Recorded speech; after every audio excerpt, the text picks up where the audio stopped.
Hola a todos, mi nombre es Andrea Mujica, soy estudiante de Comunicación Social en la Universidad Bicentenaria de Aragua. Pertenezco a la sección 2 de la cátedra de Introducción a la Fotografía.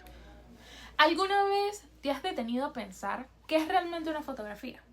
En la actualidad, capturar un momento nos toma menos de un segundo.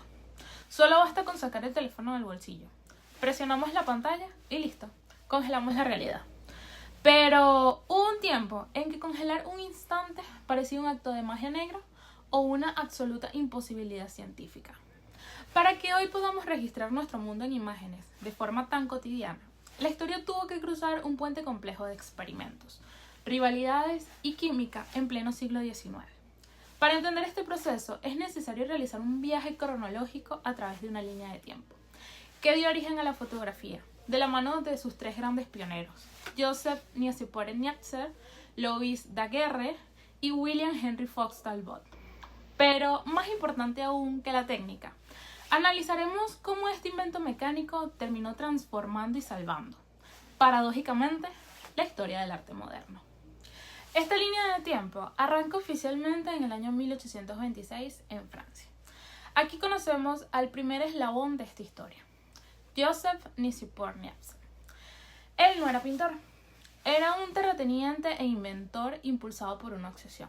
Quería encontrar la forma de que las imágenes proyectadas dentro de una cámara oscura se quedaran grabadas de forma permanente, sin necesidad de que nadie las dibujara a mano.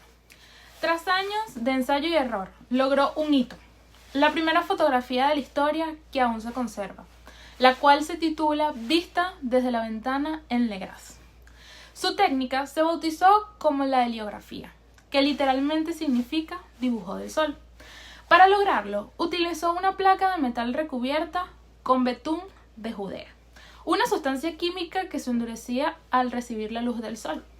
El gran reto técnico de Niepce fue el tiempo.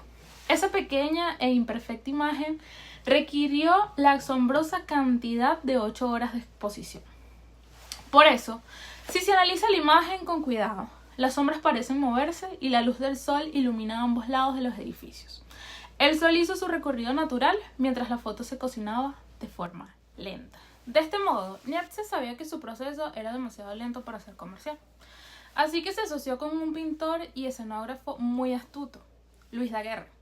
Tras la muerte de Niepce, Daguerre continuó perfeccionando la química del invento por su cuenta. Y en el año 1839 presentó oficialmente ante la Academia de Ciencias de Francia el daguerreotipo. Con esto, Daguerre cambió las placas de metal originales por láminas de cobre plateado pulido y utilizó vapores de yodo para sensibilizarlas. Esto fue una revolución absoluta, porque redujo el tiempo de exposición de 8 horas a tan solo unos pocos minutos. El resultado eran imágenes de una nitidez que dejaba a la sociedad de la época con la boca abierta. Una prueba de esto es su famosa obra de 1838, titulada Boulevard du Temple.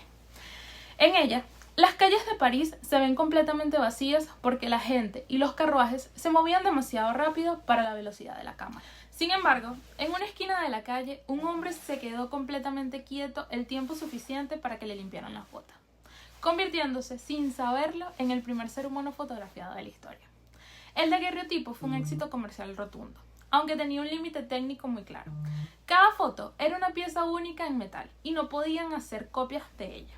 Pero, mientras Daguerre celebraba su éxito en Francia, al otro lado del Canal de la Mancha, en Inglaterra específicamente, un científico, botánico y filólogo llamado William Henry Fox Talbot apresuraba la presentación de sus propios experimentos en ese mismo año, 1939. Talbot inventó un procedimiento completamente distinto llamado calotipo. A diferencia de Daguerre, Talbot no usó placas de metal, sino papel común sensibilizado con nitrato de planta. Aunque sus imágenes tenían menos nitidez que las hechas con el daguerreotipo, debido a la textura del papel, Talbot introdujo el concepto más importante de la fotografía moderna, el sistema de negativo y positivo. Por primera vez en la historia, una sola captura generaba una imagen invertida desde la cual se podían imprimir infinitas copias positivas en papel. Talbot demostró el valor artístico y narrativo de su invento en el año 1844, al publicar The Pencil of Nature, el primer libro de la historia ilustrado con fotografías reales. Con Talbot, la fotografía no solo se volvió rápida, sino masiva, reproducible y almacenable. De esta manera, con estos tres nombres la técnica quedó consolidada. Pero aquí es donde empieza el verdadero conflicto intelectual e histórico.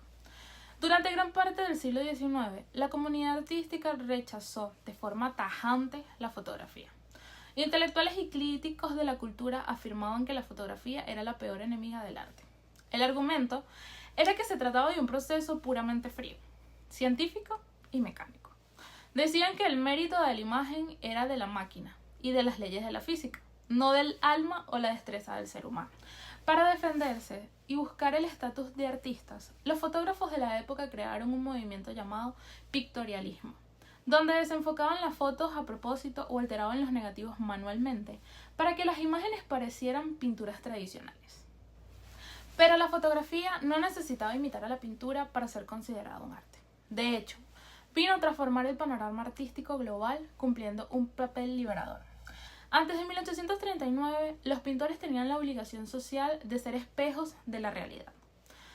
Debían retratar fielmente a los reyes, registrar las guerras y documentar los paisajes históricos.